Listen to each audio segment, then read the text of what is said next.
Okay, hello everyone. Am I audible? Yes, sir. Okay, is there my slide is visible? Oh, sir.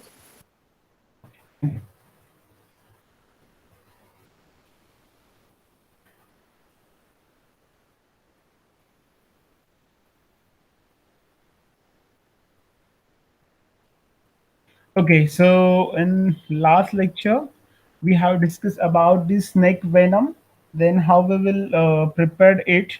Okay, wait a minute. I think.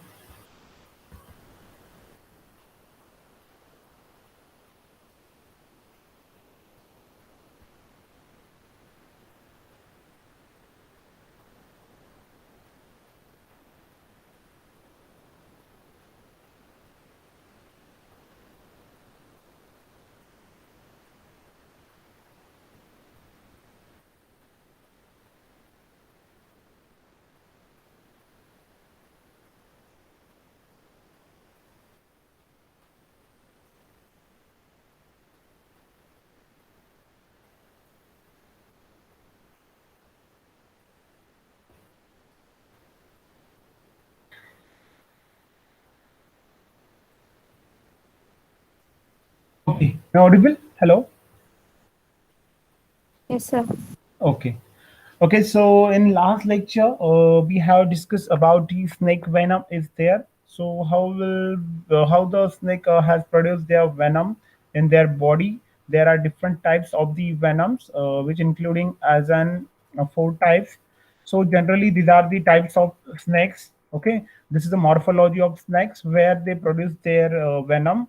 Okay, and who is the founder of the snake venom? That Charles Lucien Bonaparte. Okay, I already told you about that. So this is the morphology. Then these are the difference between venomous snake and the non-venomous snake. So venomous snake has an pointy snout and heat sensing pit means heat sensing some two holes are there to their snout. Then their pupils are ellipticals, but non-venomous snake their pupils are round. So note this thing. This is very important to differentiate our venomous and the non-venomous snake. Then later on, we discuss about the bite marks of the venomous and the non-venomous snakes are there. So bite marks of the venomous snake, there is only two dots are there, two small injuries, two dotted small injuries are there. But in non-venomous snake, they are generally pointed out. See, this is the differences. Okay. So these all points we discussed in last lecture. Then these are the types of the venomous snakes in the India. There is crate, then pit viper, then cobra, then Russell's viper. Then this is the venomous apparatus. How will we produce the venom snake? Okay, so this is all. Then venom glands and the fangs of venomous snake. Okay, so this is the venom gland is there that produce our what, that produce the snake venom in the body of the snake. Okay, so this is the important part. Then their chemistry of snake venom, that part is very important. It's acidic in nature, it's soluble in water, and its specific gravity is from 1.0302 to 1.070. Then their composition, which including different types of the enzymes and the proteins. There is fasciculins, heterotoxins, alpha neurotoxins, phospholipases, cardiotoxins. Okay, these are the different poisonous materials or poisonous proteins and enzymes which are present in the snake venom. Now there are mainly four types of the venom: neurotoxic, cytotoxic, hemotoxic, and myotoxic. So this is neurotoxics. Okay, means those has attacks on the nervous system. Okay, then their mechanism in short, just they are arrest, they're causing what, respiratory arrest, prolonged unconsciousness, dizziness, and the tunnel vision. Okay, so this is the neurotoxic venom effects are there on the human body. Respiratory arrest means we can't take an oxygen, body is completely unconscious. Okay, means prolonged unconscious means last time of the unconscious body. Then dizziness, then tunnel vision, we see two parts. One person has we see in a two parts, two persons. Then cytotoxic venom. Okay, then there is an hemotoxic and the myotoxic venom. Okay, then the neuromuscular myotoxic venom, that on neuromuscular coordination means neuromuscular means neurons and the muscles they have acting on that. Okay, then later on, this is an anti venom. We already discussed about that. The Albert Calumet, who is the produce the Indian cobra against anti-venom is there. Anti-venom is nothing but what? That against the venom. जे काही सापाचं विष असेल किंवा साप चावल्यानंतर त्याला cure करण्यासाठी जे काही आपण ड्रग्स किंवा जे काही आपण त्याला मेडिसिन देत असतो, that is anti venom. And that is firstly produce from the Indian cobra by the Albert Calmette. And this is a milking of snake venom. तर कसं ते मिल्किंग काढलं जातं, स्नेक हेड इज ग्राफ्ट, आपण ती बघितली होती बघा process. See, this is the milking of snake of venom. Okay, then later on we discussion about the production of anti-venom. How we will produce the anti-venom? Just we taking a venom from the snake is there, and then that venom has been injected to the horse or the goat is there. Then later on we extract their blood from that injected venom of that particular horse or goat, and then we separate out the antibodies from the blood. Okay, and that antibodies is nothing but what? Our anti venom is there. Okay, see, this is a very important concept की how will you produce the anti venom. तुम्हाला माहित पाहिजे antibody antigen chapter may be तुम्ही 11-12 standard BSc ला असताना तुम्ही शिकलेला असणारच, त्यात काही मला जास्त सांगायची गरज नसली पाहिजे. पण अँटीवेनम कसं प्रोड्यूस करतो, तर आपण काय करतो, स्नेकच्या वेनम एक्स्ट्रॅक्ट करतो. स्नेक पासून वेनम म्हणजे त्याचं विषारी विष जे असतं ते. आणि ते काय करतो आपण, एखाद्या बकरीला किंवा एखादी गोट घेतो किंवा एखाद्या हॉर्सला आपण ते इंजेक्ट करतो आणि त्याच्यातनं त्यांचं ब्लड सेपरेट करून त्यातल्या अँटीबॉडीज ज्या असतात त्या अँटीबॉडीज आपण सेपरेट करतो आणि त्या antibodies is nothing but what? Our anti venom is there. Okay, please note this thing, this is very important. आणि ह्या काही इन्स्टिट्यूट आहेत की सेरम इन्स्टिट्यूट ऑफ इंडिया आहे पुणे, त्यानंतर हापकिन इन्स्टिट्यूट ऑफ मुंबई, की हे जे आहेत हे आपल्याला अँटी वेनम जे आहे की ते प्रोड्यूस करून देत असतात. Okay, who are the manufacturers of the snake anti-venom in India. आणि एक सोसायटी आहे Irula snake catchers industrial cooperative society at the Madras. Okay, and that crocodile bank trust, then centre for herpetology on Chennai this coast road, की यांच्या अंडरमध्ये आपण वेगवेगळ्या स्नेकचं venom collect करून घेत असतो. Okay, so this is all about the anti venom is there. Okay, त्यानंतर uses of antivenom की medicine म्हणून यूज केलं जातं, हिमोटॉक्सिन्स म्हणून यूज केलं जातं, की हार्ट अटॅकच्या पेशंटला ट्रीट करण्यासाठी हे वापरलं जाऊ शकतं, किंवा ब्लड डिसऑर्डर्स असतील तर त्यासाठी वापरू शकतो, किंवा ब्रेन इंजुरीज असतील किंवा स्ट्रोक्स असतील तर त्यासाठी आपण वापरू शकतो. त्यानंतर अँटी कॅन्सर ऍक्टिव्हिटीज असतील काही, की कॅन्सरियस इफेक्ट असेल एखाद्या व्यक्तीला त्याच्या अगेन्स्टमध्ये सुद्धा वापरू शकतो. त्यानंतर अँटीकोएग्युलंट प्रॉपर्टीज म्हणून आपण त्याला वापरू शकतो. Okay, so these are the uses of the antivenoms are there. Okay, is there any query? Hello. Is there any query regarding this? No, sir. Hello. Okay. So this is our just overview. Now our next important point in your syllabus, I will show you. Wait a minute. See, up to this, general discussion of poisons with special reference to the mode of action of cyanide, organophosphate, and snake venom. So these 3 points are over here. Okay. Now today we have discussed about the estimation of poisonous materials such as lead, mercury, and arsenic in a biological samples.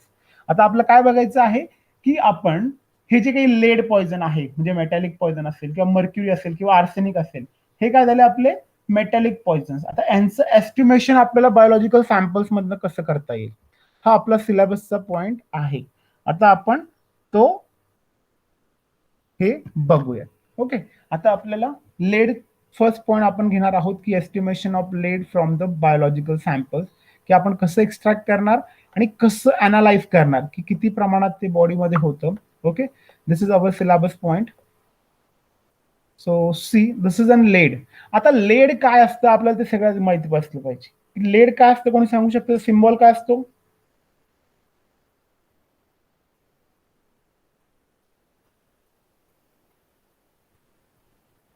Hello,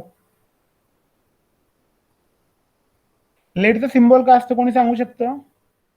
You are the student of MSc Analytical Chemistry, so you must to know PB. PB. Why it is PB?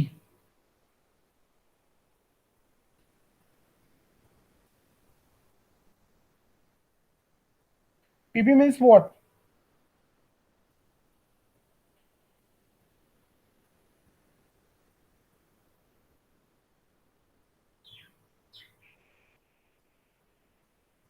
It's the element of lead. Am I right?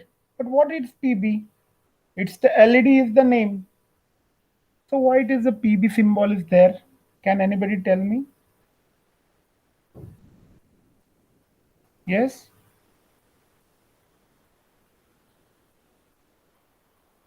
Yes. Tell me. This is a very basic and this is very important.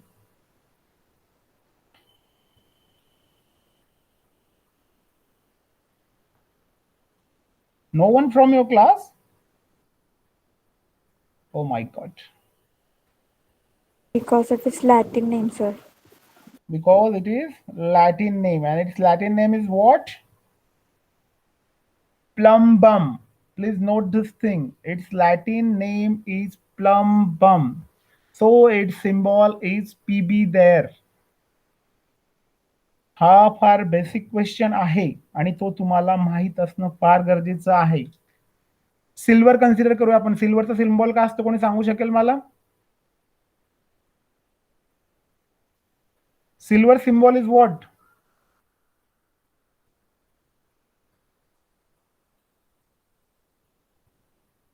Please unmute यार. घाबरू नका, मी काही तुम्हाला जास्त हे करणार नाही, फक्त क्लिअर करून घ्या. Knowledge is very important. आणि तुम्ही MSc केमिस्ट्री आहात. माझं बॅकग्राऊंड सुद्धा नाही केमिस्ट्रीची कुठलं. सो सिल्वरचा काय असतो सिम्बॉल? AG असतो ना, बरोबर ना? हॅलो. हो. Silver is a Latin name असतो argentum. So it symbol is what? AG. असे बरेचसे तुमचे एलिमेंट्स आहेत की सिल्वर असेल, सोडियम असेल, पोटॅशियम असेल, त्याच्यानंतर आपलं लेड असेल, प्लंबम मी तुम्हाला सांगितलं. यांची लॅटिन नेम्स तुम्हाला माहित असणं फार गरजेचं आहे. त्यामुळे प्रत्येकाने लॅटिन नेम वरती पण फोकस करा. तुमचं MSc होऊन जातं तरी पण तुम्हाला ते माहित नसतं. तुम्ही फक्त पीबी सांगतात, बट त्याचं लॅटिन नेम काय आहे तुम्हाला माहित असणं फार गरजेचं आहे. त्यामुळे प्रत्येक सिम्बॉलला व्यवस्थित बघा आणि जर जमलं तर तुमचं एकदा पिरियडिक टेबल व्यवस्थित वाचा जर टाइम मिळाला तर. आता आपण लेडवर फोकस करूया. सोडून द्या, थोडंसं नॉलेज मी एक्स्ट्रा दिलं तुम्हाला तिथं. तर आपण आता आपलं सोर्सेस काय असतात लेडचे, what are the sources of our lead is there. Okay. So तिथं आपण लेड मध्ये आपण कन्सिडर करू शकतो बघा, इनऑर्गॅनिक सॉल्ट आहेत, lead acetate, subacetate, nitrate, sulphate, chromate, chloride, monoxide. या फॉर्म मध्ये आपल्याला लेड हे पॉइझन किंवा लेड मिळू शकतं. आणि त्याचे सिम्पटम्स काय आहेत बघा, जनरली आपण कुठं कुठं वापरू शकतो जनरली लेड, की बघा the fine use in oil painting. Oil painting मध्ये लेड वापरलं जातं. त्यानंतर कॅलिको प्रिंटिंग, त्यानंतर डाय अँड पिगमेंट एक्सेट्रा, यांच्यामध्ये सगळ्यांमध्ये काय असतं? Lead is there. आणि याचं सिम्पटम्स काय बघा, की याचं सेन्सेशन ऑफ बर्निंग, की it is sensitize to for the burning is there. त्यानंतर ड्रायनेस ऑफ थ्रोट, जर ते तुमच्याकडनं घेतलं गेलं तर तुमचं जे थ्रोट असतं त्याचे तो ड्राय होत असतो, म्हणजे घसा जो काही पार्ट असतो तो ड्राय होत असतो. त्यानंतर कंटिन्युअसली माउथ मध्ये सलायवेशन होतं. त्यानंतर इंटेन्स थर्स्ट, की आपल्याला पाण्याची तहान खूप जोरात लागते after swallowing the lead poison is there. Okay. त्यानंतर ओमिट मे कंटेन ब्लड, आणि तुमचं जर एक्सेस अमाऊंट मध्ये घेतला गेलेला असेल तर तुम्हाला रक्ताची उलटी सुद्धा तिथं होऊ शकते. त्यानंतर the other symptoms including nausea, headache, vertigo, हे तुम्हाला माहितीच आहेत, त्यात काही जास्त सांगायची. कन्व्हर्जन्स असेल, नमनेस असेल, ओके, किंवा हेमोलायसिस अँड ऑलिगुरिया, हे वेगवेगळे डिसीजचे नेम आहेत, की हे आपले सिम्पटम्स आहेत कशाचे? लेड पॉइझनिंगची. लेड पॉइझनिंग आपण त्याला कन्सिडर करू शकतो आणि त्याचे हे वेगवेगळे सिम्पटम्स तिथं आपले आहेत. ओके. त्याच्यानंतर काही कॅरेक्टरिस्टिक्स आहे. त्याच्यानंतर सॉरी मी इथे काहीतरी विसरलो. हा, ओमिट मे कंटेन ब्लड आणि कॉलिकी पेन. तर कॉलिकी पेन इज व्हॉट, की तुमचं ऍबडॉमेन जे असतं किंवा तुमचा जो काही पोटाचा भाग असतो तिथे तुम्हाला मॅक्झिमम याच्यामध्ये पेन होऊ शकतो. पेन म्हणजे काय, की तुमचं पोट दुखी ज्याला म्हणतो आपण, की पोटामध्ये आपल्याला त्रास होऊ शकतो जर जास्त प्रमाणात जर आपल्याकडून लेड पॉइझनिंग घेतलं गेलं तर. हिमोलायसिस म्हणजे काय, की हिमोलायसिस म्हणजे तुमचं जे ब्लड सेल्स असतात त्याला हे ब्रेकडाऊन करायचं काम हे पॉइझन करत असतं. म्हणजे ब्लड सेल्स म्हणजे कुठल्या आपल्या WBCs असतील, RBCs असतील, ओके, किंवा आपल्या प्लेटलेट्स असतील, त्याला ब्रेकडाऊन करायचं काम. आणि हिमोग्लोबिन त्यामध्ये जे असतं protein, that is very important factor. आणि ब्लड सेल जर एकदा तुमच्या ब्रेकडाऊन झाल्या तर तुम्हाला ऑक्सिजन घेता येणार आहे का बॉडीला? नाही.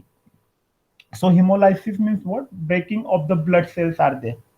त्यानंतर ऑलिगोरिया म्हणजे काय, की तुमचं जे तुम्हाला जे काही हे असतं म्हणजे आपल्याला कंटिन्युअसली युरिनेशन असतं ना, तर ते कुठेतरी कमी होतं. म्हणजे तुम्हाला युरिनेशन म्हणजे आपल्याला त्रास होतो फॉर युरिनेशन करायला. That is oliguria. Okay, so these are the different symptoms of the lead. आणि लेडचा वापर त्यांनी सांगितलाय oil painting, calico printing, dye and pigment याच्यामध्ये ते वापरलं जातं. ओके, त्याच्यानंतर त्याच्या कॅरेक्टरिस्टिक्स आहेत बघा काही, की chronic poisoning are marked by colic, lead line on gum, anaemia etcetera. आणि it's antidote is what? Calcium EDT. बघा त्याच्यासाठी अँटीडोट पण त्यांनी दिलेला आहे, की that antidote is nothing but what? Calcium EDTA is there.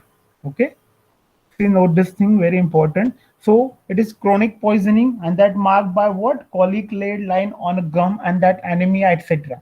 So these are the different characteristics of the lead poisoning is there.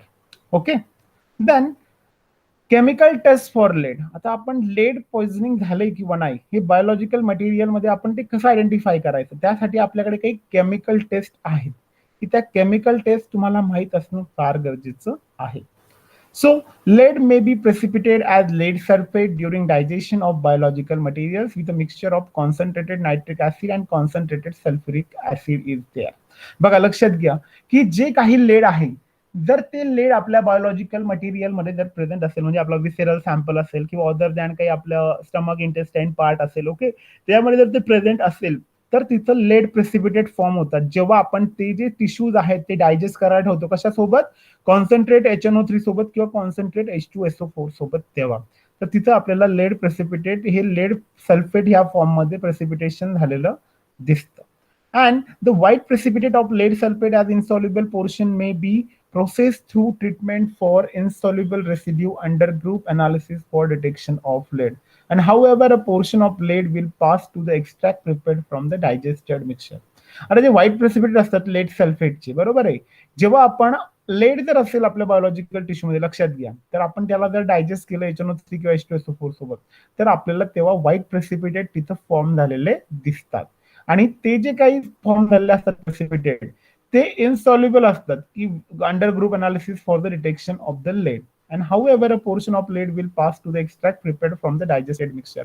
आणि ते जेव्हा मिक्सचर आपण डायजेस्ट करतो सल्फ्युरिक ऍसिड आणि नायट्रिक ऍसिड सोबत, तेव्हा त्यातनं आपण ते लेड पॉइझन किंवा लेड जे आहे ते आपण एक्स्ट्रॅक्ट करू शकतो. आता आपलं काय केमिकल टेस्ट आपण तिथं बघूया, की आपलं जर तिथं लेड प्रेझेंट असेल तर आपण काय केलं पाहिजे? 2 1 ml of test solution is added 1 ml of dilute HCl is there and a white precipitate is obtained which dissolve on boiling and reappears on cooling. बघा, जर ते जर लेड असेल तर आपण काय करायचं? एका ट्यूब मध्ये आपण ते 1 ml ते सोल्युशन घ्यायचं. कुठलं? की जे काही आपलं रेसिड्युअल सोल्युशन असेल ते, आणि त्याच्यासोबत आपण 1 ml काय ऍड करायचं? आपलं dilute HCl, hydrochloric acid, diluted form मध्ये. जर आपल्याला तिथं व्हाईट प्रेसिपिटेट फॉर्म झालेले दिसतील, ओके, की जेव्हा ते व्हाईट प्रेसिपिटेट असतील की ते डिझॉल्व्ह होऊ शकतात त्याच्यात, जर आपण त्याला बॉईल केलं तर, आणि कूल केलं तर पुन्हा ते रिअपियर होऊ शकतात. That is the first test, chemical test for the lead. त्यानंतर second is what? To 1 ml of aqueous test solution is added 1 drop of the dilute nitric acid and 1 ml of potassium iodide solution. आता जे काही ऍक्वियस solution असेल आपलं, जे काही आपण digest केलेलं आहे ते डायजेस्टेड सोल्युशन आपण घेतलं आणि त्याच्यामध्ये आपण काय ऍड केलं? त्याच्यामध्ये आपण ऍड केलं 1 drop of dilute HNO3, okay, आणि त्याच्यामध्ये आपण काय ऍड केलं? 1 ml of potassium iodide solution. आणि तिथं जर आपल्याला bright yellow precipitate is obtain, जर आपल्याला तिथं डार्क कलर मध्ये किंवा ब्राईट कलर मध्ये जर आपल्याला पिवळे डाग जर दिसले फॉर्म झालेले, तर आपण त्याला कन्सिडर करू शकतो की दॅट इज लेड. आणि जेव्हा आपण त्या सोल्युशनला बॉईल करणार, that the precipitate dissolve out and on cooling golden yellow spangles are obtained. म्हणजे तिथे आपल्याला गोल्डन येलो कलरचे स्पँगल्स आर फॉर्म, म्हणजे तिथे आपल्याला असं प्रेसिपिटेट होऊन गेलेलं असतं. म्हणजे काय? की जर लेड असेल तर त्या सोल्युशन सोबत रिएक्ट होऊन जाईल. त्याला आपण जर थोडं हे केलं, काय की त्याला थोडं बॉईल केलं वॉटर बाथ मध्ये, त्या सोल्युशनला, टेस्ट सोल्युशन जे आपण घेतलेले तिघ ते, त्याला बॉईल केलं तर तिथं आपल्याला गोल्डन कलर मध्ये त्याची पीपीटी किंवा प्रेसिपिटेट फॉर्म झालेले दिसेल. That is second chemical test for lead poisoning. Please note down. त्यानंतर थर्ड आहे बघा, की a portion of the solution suspected to contain lead is spotted on a piece of filter paper and dyed. Okay, आपण काय केलं? Lead solution घेतलं. Wait a minute.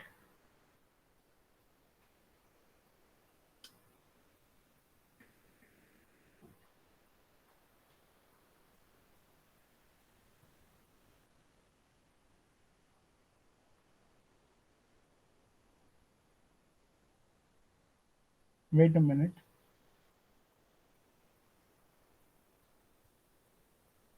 Okay, so back to point. So जर आपण काय केलं, third third जी chemical test दिली बघा, त्याच्यात त्यांनी काय सांगितलंय, a portion of solution suspected to contain lead, की आपण ते वरील जे आपण डायजेस्टेड सोल्युशन असेल की ज्याच्यामध्ये सस्पेक्टेडनेस आहे की त्यात लेड आहे, ते आपण काय केलं, एका फिल्टर पेपरवरती त्याला स्पॉट केलं आणि ते ड्राईड करून घेतलं. त्यानंतर to it is added 1 drops each of the dilute aqueous pyridine, आणि त्याच्यावरती आपण काय केलं, एक ड्रॉप काय केलं, डायल्यूट ॲक्वियस पिरिडिनचा पुटअप केला. And very dilute solution of sodium bicarbonate followed by 1 drop of 0.1% गॅलोसायनाइन आणि white colour spot is observe. म्हणजे काय, की त्याच्यावरती आपण काय केलं, 1 ड्रॉप ॲक्वियस पिरिडिन टाकलं, त्यानंतर dilute solution of sodium bicarbonate टाकलं, आणि त्याच्यानंतर 0.1% गॅलोसायनाइन नावाचं सोल्युशन ऍड केलं, आणि तिथं जर आपल्याला व्हायलेट कलर फॉर्म झालेला दिसेल, तर that confirm us what, that is lead poisoning.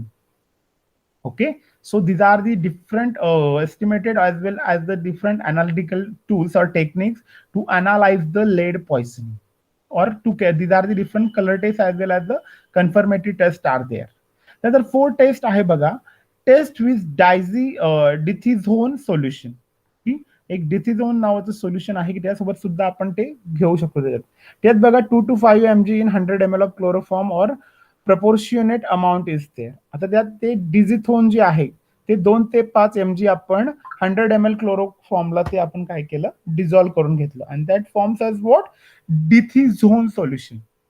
Okay, आता आपण काय केलं, 1 ml एक्स्ट्रॅक्ट सोल्युशन घेतलं की जे आपलं वरती आपण डायजेस्ट केलेलं आहे ते, आणि एका मायक्रो टेस्ट ट्यूब मध्ये आपण ते 1 ml सोल्युशन घेतलं. त्याच्यानंतर a few crystals and then 2 drops of dithizone solution are added, की त्याच्यामध्ये आपण काय केलं, 2 ड्रॉप्स डिथिझोन सोल्युशन टाकलं आणि काही क्रिस्टल्स टाकले आपले डिथिझोनचे, की आपण 2 ते 5 mg घेतलेलं असतं ते, आणि 100 ml क्लोरोफॉर्म, तर ते आपण थोडंसं त्यामध्ये ऍड केलं. Then it is shaken for 30 seconds, आणि ते आपण 30 सेकंड शेक केलं, तर आपल्याला काय मिळालं तिथं, the green colour of the reagent and that changes to red.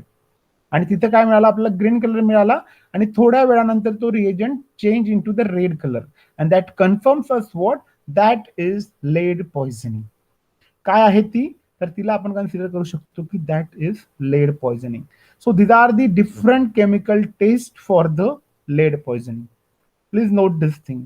This testings are very important, की यात काही वेगवेगळ्या टेस्टिंग्स आहेत, की आपण एक्स्ट्रॅक्टेड सोल्युशन घेतलं किंवा डायजेस्टेड सोल्युशन घेतलं, आपल्याकडे एखादा विसेरल सॅम्पल आला, ओके, आणि आपण काय केलं, त्याला डायजेस्ट केलं. डायजेस्ट काय सोबत केलं, एकतर H2SO4 किंवा नायट्रिक ऍसिड सोबत, आणि आपण काय केलं, त्यातलं केमिकल टेस्ट करून बघितलं वेगवेगळ्या, की आपल्याला तिथं व्हाईट प्रेसिपिटेट फॉर्म झालेला दिसला, म्हणजे आपण एक सस्पेक्ट नेट, म्हणजे आपण एक माइंड मध्ये एक आयडिया हे केली की yes it is lead or not. त्यावेळेस आपण काय केलं, लेडच्या ह्या चौघ टेस्ट आपण परफॉर्म करून बघितल्या. या चौघांपैकी जर एखादी टेस्ट पण पॉझिटिव्ह आली, म्हणजे आपण मग नेक्स्ट एस्टिमेशन साठी आपण जाऊ शकतो, किंवा नेक्स्ट ज्या काही इन्स्ट्रुमेंटल टेक्निक आहेत वेगवेगळ्या, की जे आपल्याला अनालाइज करून देत असतात, त्यांच्यासाठी आपण जाऊ शकतो. सगळ्यात आधी कधी लक्षात ठेवा, कुठल्याही लॅबोरेटरीमध्ये काम करण्यासाठी जर तुम्हाला अननोन ड्रग्स आयडेंटिफाय करायचं असेल किंवा अननोन पॉइझन, तर तुम्ही त्याच्यासाठी सगळ्यात आधी प्रिलिमिनरी टेस्ट केल्याच पाहिजे. तुम्ही डायरेक्ट इन्स्ट्रुमेंटल कडे कधीही जायला नको. तुम्हाला सगळ्या कलर टेस्ट माहित पाहिजे, त्यानंतर तुम्हाला इन्स्ट्रुमेंटल टेक्निक माहित पाहिजे, त्यानंतर तुम्ही TLC असेल किंवा जे अदर दॅन ज्या टेक्निक आहेत, ओके, ह्या टेक्निक सगळ्या तुम्हाला, म्हणजे मला एक म्हणायचं की टॉप टू बॉटम नका जाऊ, बॉटम टू टॉप जा. म्हणजे स्टार्टिंगला आपण कलर टेस्ट, सगळ्यात आधी आपण त्याची सॉल्युबिलिटी बघा, ओके, म्हणजे प्रिलिमिनरी टेस्टिंग असतात आपल्या. त्यानंतर त्याचं नेचर कसं आहे, क्रिस्टलाइन आहे का अमॉर्फस आहे, ओके. त्याच्यानंतर ते पॉइझनचं काही आपल्याला बॉइलिंग पॉईंट किंवा मेल्टिंग पॉईंट आपल्याला काढता येईल का, सॉल्युशन असेल तर बॉइलिंग पॉईंट, जर सॉलिड असेल तर मेल्टिंग पॉईंट, ओके. ह्या गोष्टी आपण सगळ्या डिटरमाइन केल्या पाहिजे. ह्या काय झाल्या, आपलं प्रिलिमिनरी टेस्टिंग झालं, आणि नंतर मग आपण त्या पॉइझनसाठी किंवा ते जे काही आपल्याकडे सांगतात, मी जनरल सांगतोय, लेड बद्दल बोलत नाहीये, त्याच्यानंतर मग आपण काय केलं पाहिजे, कलर टेस्ट परफॉर्म केला पाहिजे. कलर टेस्ट झाल्यानंतर आपण त्याच्यामध्ये कुठले काही फंक्शनल ग्रुप्स आहेत का, काही फंक्शनल ग्रुपच्या काही टेस्टिंग आहेत का, ते फंक्शनल ग्रुप वेगवेगळे असतात, तर आपण ते अनालाइज करू शकतो. रॅडिकल्स कुठले, फ्री रॅडिकल्स आहेत का, ओके. तर तुम्ही हे सगळं 12th स्टँडर्ड पासून शिकत आलेला आहात. BSc केमिस्ट्रीला पण तेच शिकलं असणार, आणि MSc ला तर लास्ट इयर तेच झालं असेल तुमचं बऱ्यापैकी, ओके. सो या बेसिक स्टेप्स आपण परफॉर्म करणं फार गरजेचं आहे. आणि त्याच्यानंतर मग आपण ह्या ज्या काही केमिकल टेस्टिंग्स असतील किंवा आपले काही इन्स्ट्रुमेंटल टेक्निक्स असतील ते आपण परफॉर्म करणं गरजेचं असतं. असं नाही की डायरेक्ट आपल्याकडे सॅम्पल आला आणि आपण त्याचा युव्ही घेतला, त्याचा आय आर घेतला, त्याचा HPLCचा रिपोर्ट घेतला. That is wrong way. Okay, so going through the from the base, not going on a top. लक्षात ठेवा, you are analytical student and your role is in the industry as well as in any laboratory. Ki you identify which compound is that. If there is, it is unknown, then you must to know, and you must to know which compound is that, and you have knowledge about that ki to identify which compound is that. तुमच्याकडे ते सगळ्या गोष्टीचं knowledge असतं. You R analytical student आणि तुम्हाला analytical student म्हणजे काय की एक्झॅक्टली अनालिसिस पूर्ण ओव्हरऑल जे असतं कुठल्या एखाद्या कंपाऊंडला आयडेंटिफाय करण्यासाठी किंवा एखाद्या कंपाऊंडला अनालाइज करण्यासाठी किंवा एक्स्ट्रॅक्ट करण्यासाठी that overall knowledge you have. Okay, so या सगळ्या टेक्निक्स ज्या टूल्स मी शिकवतो तुम्हाला केमिकल टेस्ट, तर प्रत्येकाने लक्षात ठेवा. डिथिझोन जर तुम्हाला काही विचारलं तर त्याच्यामध्ये आपण 1 ml ऑफ डिथिझोन एक्स्ट्रॅक्ट सोल्युशन घेतो, त्यानंतर 2 ड्रॉप्स ऑफ द डिथिझोन सोल्युशन आणि त्याला शेक करतो 30 seconds and B appear the colour is what green to red is there, and that says what, that confirms us that is the lead poisoning is there. Okay, so then some quantitation. आता आपण chemical taste बघितल्या, आता आपल्याला क्वांटिटीफाय करायचंय की exactly laid किती प्रमाणात त्या बायोलॉजिकल सबस्टन्स मध्ये किंवा बायोलॉजिकल मटेरियल मध्ये प्रेझेंट होतं ते. ओके, माझा आवाज येतोय सगळ्यांना? Hello Yes, hello. sir. Okay. Okay, so these are the some quantitations methods are there. There is some UV spectrophotometric methods, and that will help you what, how will you determine the lead in how much quantity in the viscera as well as in a biological samples is there. So which materials are required for the UV spectrophotometric method for the determination of the lead in viscera. So first of all, you prepared some materials are there, standard lead solutions. Then 0.16 grams of lead nitrate is dissolved in sufficient 0.1 molar nitric acid to produce 100 ml.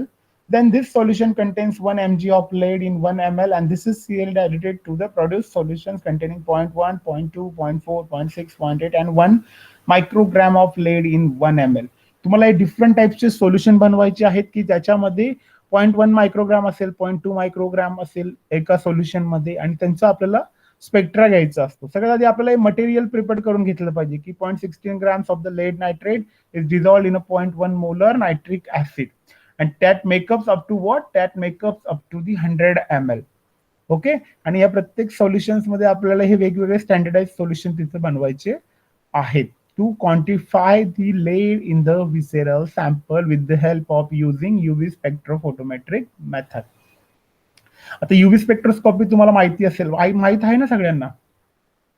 Hello hello hello. Yes, sir. Okay, UV visible किंवा आपण त्याला UV spectroscopy सुद्धा consider करतो, UV visible spectroscopy सुद्धा consider करतो. UV visible it is an, कोणी invent केली ती टेक्निक, कोणी सांगू शकतं? UV spectroscopy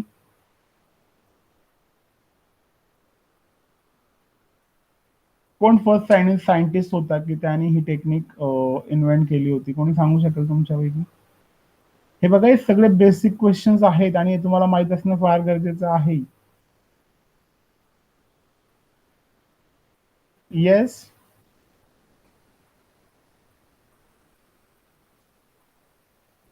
UV visible spectroscopy, who invented this technique, or UV visible spectrophotometer? माहित आहे सायंटिस्टचं नाव? Hello, No, sir. तुम्हाला असेल ना लास्ट इयर सगळ्यांना? Oh, मग तुम्ही इन्व्हेंटर नाही विचारलं तुमच्या शिक्षकांना किंवा तुम्ही नाही सर्च करायचा प्रयत्न केला कुठं?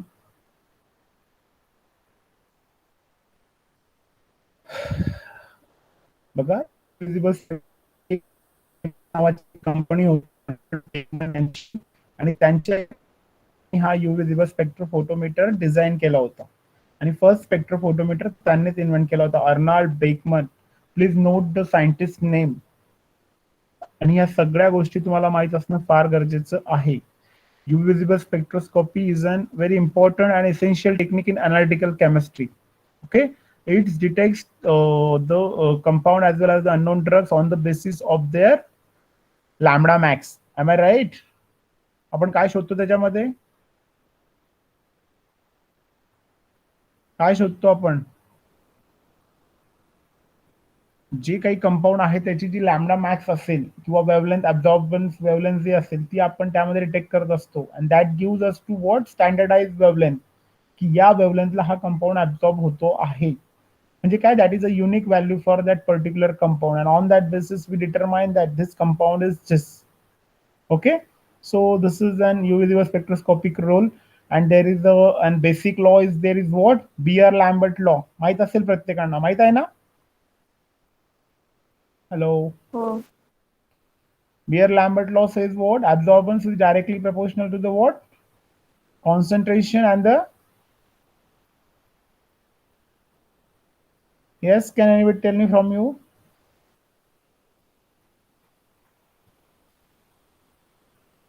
Absorbance is directly proportional to the concentration and the Path length. and path length as well as the thickness of the solution or the length of the solution or the path length is there. Okay, so this is very important की absorbance जो असतो आपल्या याचा तो directly proportional असतो. जसं आपलं concentration वाढेल तसं आपलं ऍब्झॉर्बन्स वाढेल, आणि जसं आपलं लेंथ ऑफ सोल्युशन वाढलेली असेल तसं आपलं ऍब्झॉर्बन्स सुद्धा वाढेल. आणि त्याचं स्टेटमेंट त्यांनी दिलंय बियर्ट लॅम्बर्ट यांनी, absorbance is directly proportional to concentration and the thickness of the solution. Absorbance is directly proportional C into L. Absorbance is equal to what? Epsilon concentration into the length. Epsilon is a constant is there. Okay, so that values are very important. तुम्हाला सगळ्या गोष्टी माहित पाहिजे. त्याच्यानंतर Arnold बेकमॅन who invented UV visible spectroscopy or the UV spectroscopy is there, and there is are the light sources which are used. कुठे light sources वापरले जातात कोणी सांगू शकतं?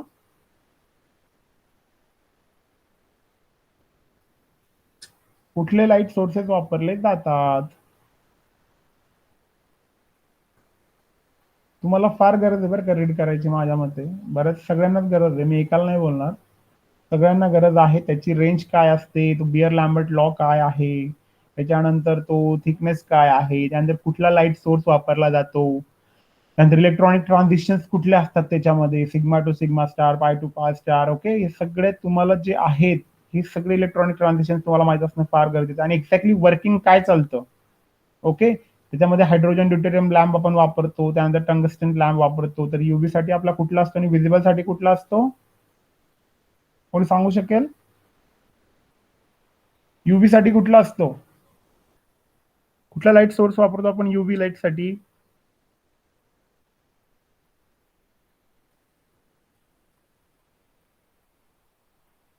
युव्ही साठी आपण कुठला वापरतो, हायड्रोजन की टंगस्टन?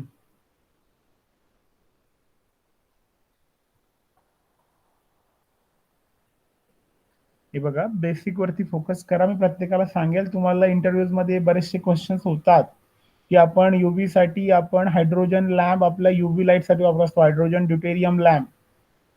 आणि विजिबल साठी आपला कुठला असतो, तर आपला टंगस्टन हॅलोजन लॅम्प असतो. Please note this thing. This is very important, you all. Okay, so we back to our point, that is quantitation of our lead with the from the viscera is there. There is we using this AV spectrophotometric method is there. Now how we will process for that? What is the method for that? So firstly, we take 1.5 ml of 10% ammonium acetate solution and 5 ml of 10% ammonium citrate solution are added to the 10 ml of total extract obtained after acidization of visceral sample. की आपण acid digest केलं म्हणजे आपण काय केलं, आपल्याकडे visceral sample आला 50 gram, आपण त्यातला थोडासा पार्ट घेतला, तो चॉप केला म्हणजे काय केला, कट केला. कट केल्यानंतर त्याच्यामध्ये आपण ऍसिड डायजेस्ट केलं म्हणजे काय केलं एक्झॅक्टली, कोणी सांगू शकेल मला ऍसिड डायजेशन म्हणजे काय? येस, डायजेशनला ठेवतात ना तुम्ही केमिकल रिएक्शन किंवा प्रोसेस जे असतात तुमच्या, म्हणजे काय करतो एक्झॅक्टली आपण? हॅलो, मी चुकीचं शिकवतोय काही असं वाटतंय का तुम्हाला? मला ना रिस्पॉन्सेस आवडतात, मेसेज करा. बोलू नका, तुम्हाला बोलायला थोडे वाटत असेल तर मेसेज चॅट बॉक्स आहे आपल्याकडं. मी चुकीचं सांगतोय का? डायजेशन वगैरे स्टेप्स तुम्हाला झाल्या नाहीत का आतापर्यंत? ऍसिड डायजेस्ट करतो म्हणजे काय करतो एक्झॅक्टली आपण? येस, सागर बोला, सागर अलदर.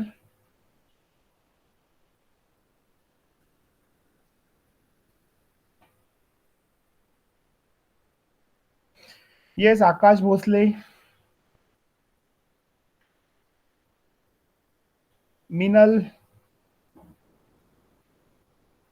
हे बघा, नॉलेज क्लिअर करा. असं नाहीये की तुम्हाला आज चुकीचं बोललात तर मी काही तुम्हाला हे करेल, शिक्षा देईल का तुम्हाला काही बोलेल. आपलं टू वे कम्युनिकेशन असलं पाहिजे. एका वेने काहीच होत नाही. मी जस्ट काहीतरी वाचून दाखवतोय आणि तुम्हाला कळत नाही, अशी गोष्ट व्हायला नको. आणि मला Dissolving the तर नाही असं वाटत की मी. precipitate. Yes, By Anupama. dissolving the precipitate. Okay. अजून. acid digestion is nothing but what you may just what to what we will do means acid digestion means what exactly done this thing.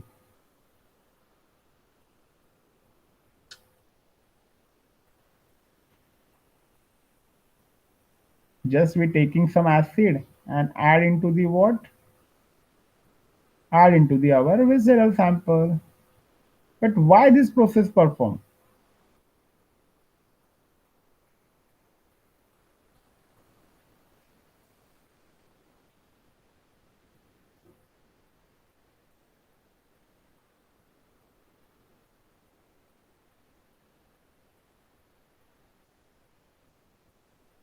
की जे काही आपले other compounds असतात त्या biological samples मधले, त्यांचं completely डिझॉल्युशन तिथं व्हायला पाहिजे.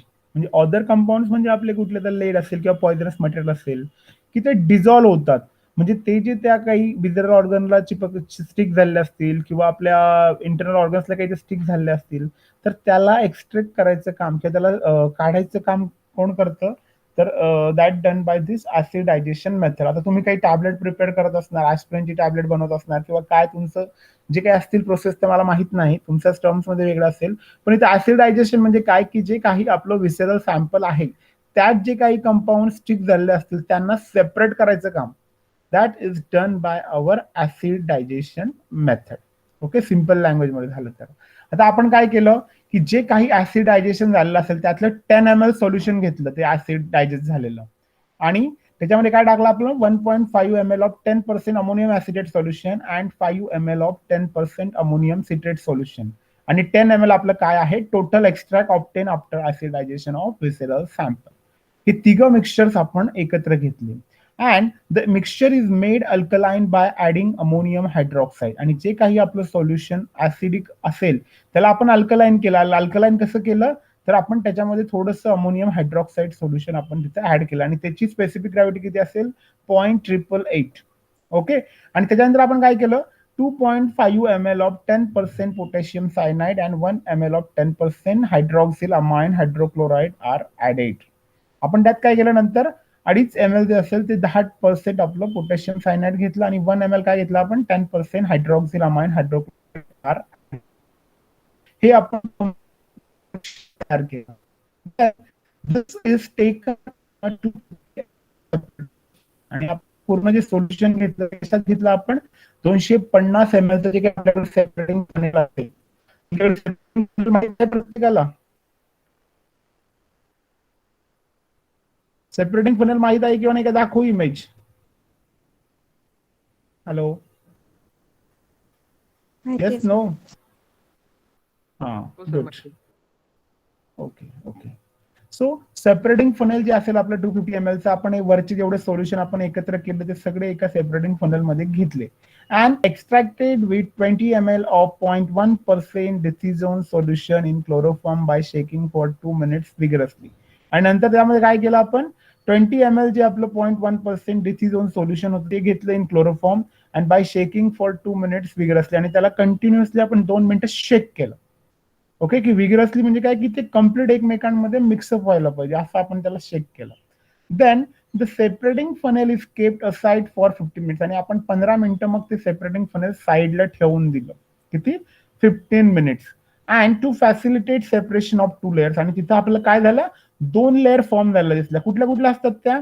कोणी सांगू शकतं कुठल्या दोन लेअर फॉर्म होतात त्याच्यात? येस, ऍक्वियस लेअर सर आणि ऑर्गॅनिक लेअर. Very good. की त्याच्यामध्ये आपली एक ऍक्वियस लेअर फॉर्म होती आणि एक ऑर्गॅनिक लेअर फॉर्म होती. Very good, very good. म्हणजे तुम्हाला सेपरेटिंग फनल माहित आहे, की मी कन्सिडर करू शकतो आता. ओके. त्याच्यानंतर the chloroform layer is separated and taken into the another clean separating funnel. आणि ती जी काही ऑर्गॅनिक लेअर असते आपली क्लोरोफॉर्मची लेअर, ऑर्गॅनिक लेअर आपण तिला म्हणतो क्लोरोफॉर्म, ती लेअर आपण काय केली, सेपरेट दुसऱ्या एका सेपरेटिंग फनेलमध्ये तिला सेपरेट करून घेतली. And it is washed twice with 15 ml portion of water by shaking each time for 15 seconds only. आणि त्या लेअरला आपण काय केलं, 2 वेळा तिला 15-15 ml आपण वॉटर त्यामध्ये ऍड केलं आणि तिला वॉश करून घेतली 15-15 सेकंदासाठी. Then the aqueous layer is discarded. आणि त्याच्यातली जी ऍक्वियस लेअर म्हणजे आपली जी वॉटर लेअर असेल ती आपण त्या क्लोरोफॉर्मची लेअर जी आपण दुसऱ्या फॅनमध्ये सेपरेट केली होती तिला त्या वॉटर लेअरला काढून टाकलं, रिमूव्ह केलं, डिस्कार्डेड केलं. Okay. Then the chloroform layer, which is now free from excess of disease in solution, is passed through a funnel containing a pad of anhydrous sodium sulfate on filter paper. आणि त्याच्यातलं जे काही layer मध्ये जे काही डिथिझोन solution pass झालेलं होतं ते सोल्युशन तिथनं बाहेर निघून गेलं. आणि तो जो काही आपलं सोल्युशन होतं क्लोरोफॉर्मचं ते आपण काय केलं, anhydrated sodium sulphate on filter paper, आपण फिल्टर पेपर घेतला आणि त्याच्यावरती ते एक्स्ट्रॅक्ट केलं. Then the clear chloroform layer is collected. आणि ते जे काही आपल्याला क्लिअर क्लोरोफॉर्म लेअर आपल्याला तिथं मिळाली. Then the absorption of the chloroform layer is measured at 525 micron is there, and which is the wavelength of maximum absorption of lead decision complex obtained by scanning UV spectrophotometry in the range of 200 to 700. आणि ते जे काही आपलं solution होतं क्लोरोफॉर्मचं त्याचा आपण UV max घेतला. UV max आपल्याला कितीला मिळाला, 525 लॅम्बडा इज देअर किंवा नॅनोमीटर इज देअर. आणि आपण ती कुठल्या रेला घेतलं तर युव्ही स्पेक्ट्रोफोटोमेट्रीला आपण त्याला हे केलं आणि त्याचा आपल्याला 200 ते 700 नॅनोमीटर का असते, त्या युव्ही विजिबल स्पेक्ट्रोफोटोमीटरची आपली रेंज असते, लाईट रेंज. ओके.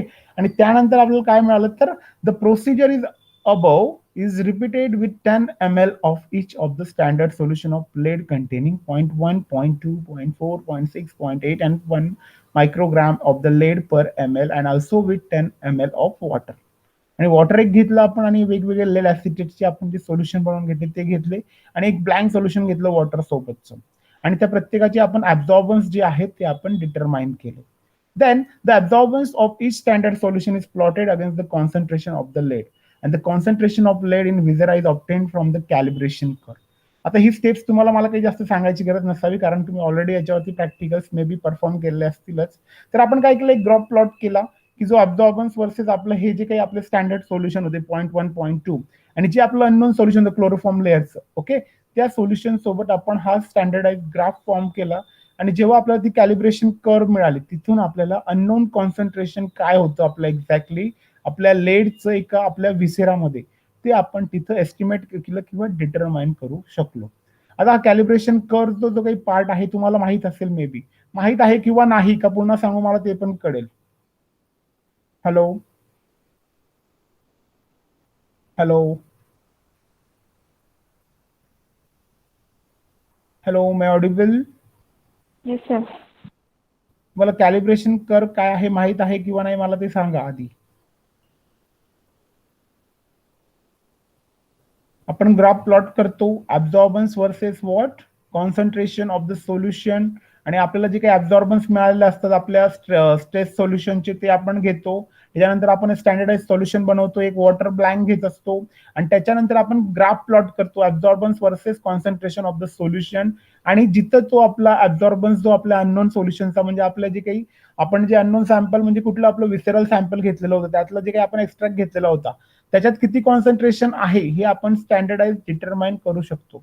आणि तो ग्राफ आपल्याला जो आपण प्लॉट करणार तिथं ती ऍब्झॉर्बन्सची व्हॅल्यू कुठं मॅच होते, कुठल्या किती कॉन्सन्ट्रेशनला, ते आपण तिथं सांगू शकतो की ह्या याचं सोल्युशन इतकं कॉन्सन्ट्रेटेड होतं.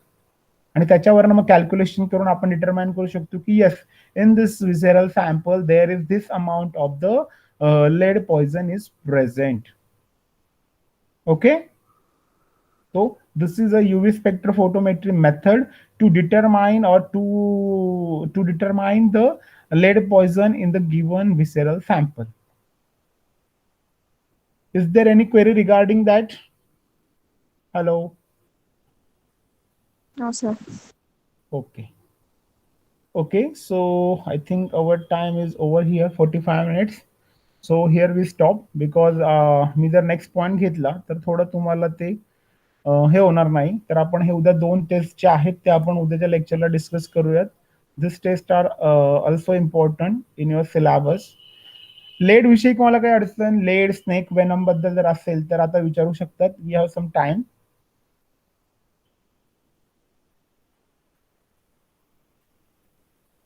आणि मला एक सांगा की तुम्हाला समजतंय का मी जे शिकवतोय ते तुम्हाला कळतंय किंवा नाही ते पण सांगा. जर कळालेलं नसेल तर आपण पुन्हा घेऊयात पॉइंट्स.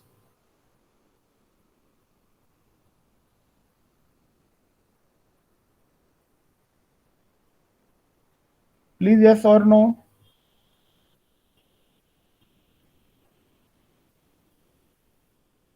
हॅलो, मी Yes, sir. Audible? Okay okay okay.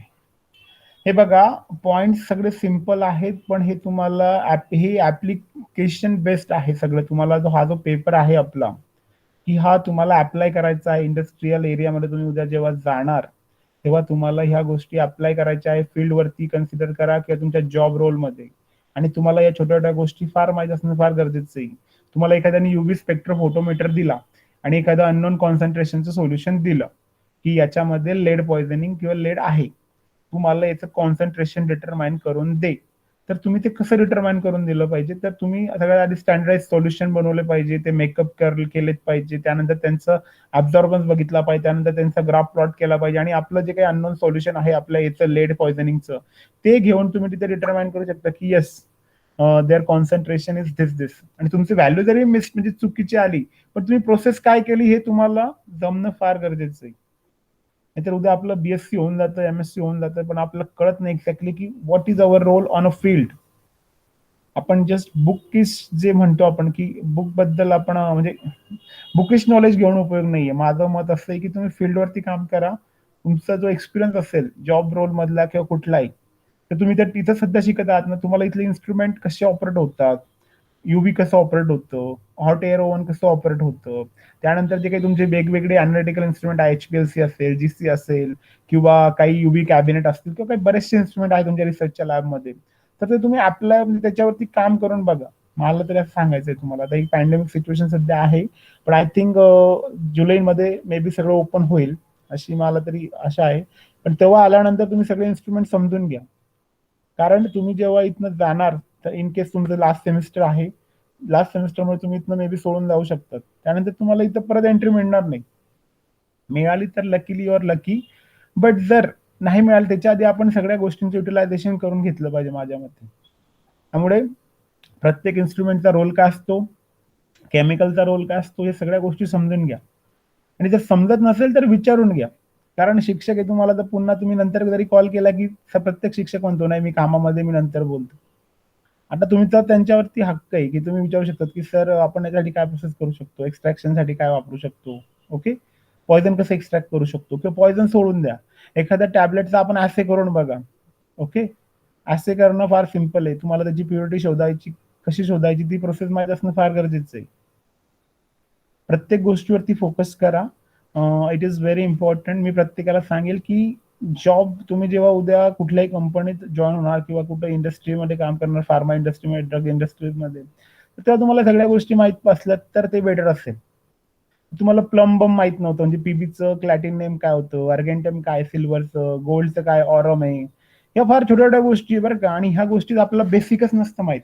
आपण पूर्ण डिटेल स्टडी करून टाकतो, युव्ही स्पेक्ट्रोस्कोपी मला हँडल करता येते, पण त्याचा प्रिन्सिपल काय आहे, त्याचं इंटरनल स्ट्रक्चर काय आहे, ते कशाच्या बेसिसवरती वर्क करतं, त्यानंतर कुठल्या कुठल्या त्यामध्ये इलेक्ट्रॉनिक ट्रान्झिशन्स होतात एक्झॅक्टली, आणि त्यानंतर कसे इलेक्ट्रॉनिक एनर्जी डिफरन्सेस आपण बघतो.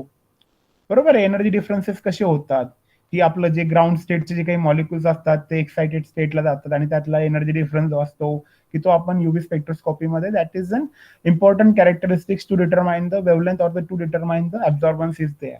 ओके, या छोट्या छोट्या बेसिक गोष्टी फार गरजेच्या आहेत. तुम्हाला नुसते इन्स्ट्रुमेंटल टेक्निक शिकून उपयोग नसतो, त्या टेक्निकच्या इंटरनली जाऊन एक्झॅक्टली काय रोल आहे कुठल्या पार्टचा हे माहीत असणं फार गरजेचं आहे. त्यामुळे इन्स्ट्रुमेंटवर मी सांगतो तुम्हाला हँड करा.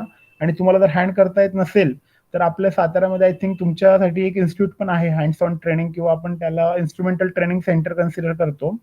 तर मला त्याचं नाव नाही माहिती आहे, पण साताऱ्यामध्ये ते आहे. तर तुम्ही ते इंडस्ट्रीयल इन्स्ट्रुमेंट ट्रेनिंग सेंटर म्हणून त्यांचं नाव आहे, इंडस्ट्रीयल ट्रेनिंग सेंटर म्हणून. साताऱ्यामध्ये सर्च करा गुगलला, आणि त्या ट्रेनिंग इन्स्टिट्यूटला जाऊन तुम्ही आय थिंक ट्रेनिंग घेतलं पाहिजे. मला तरी असं वाटतं सगळ्यांनी.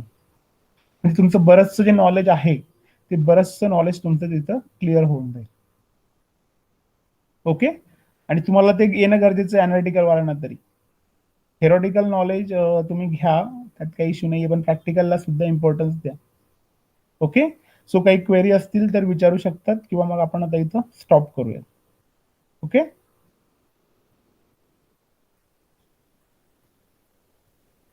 हॅलो.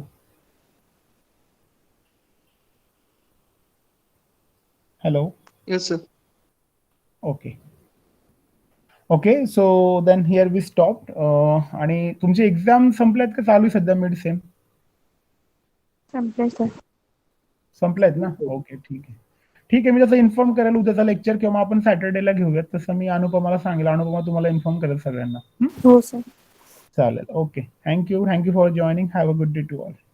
Thank you sir.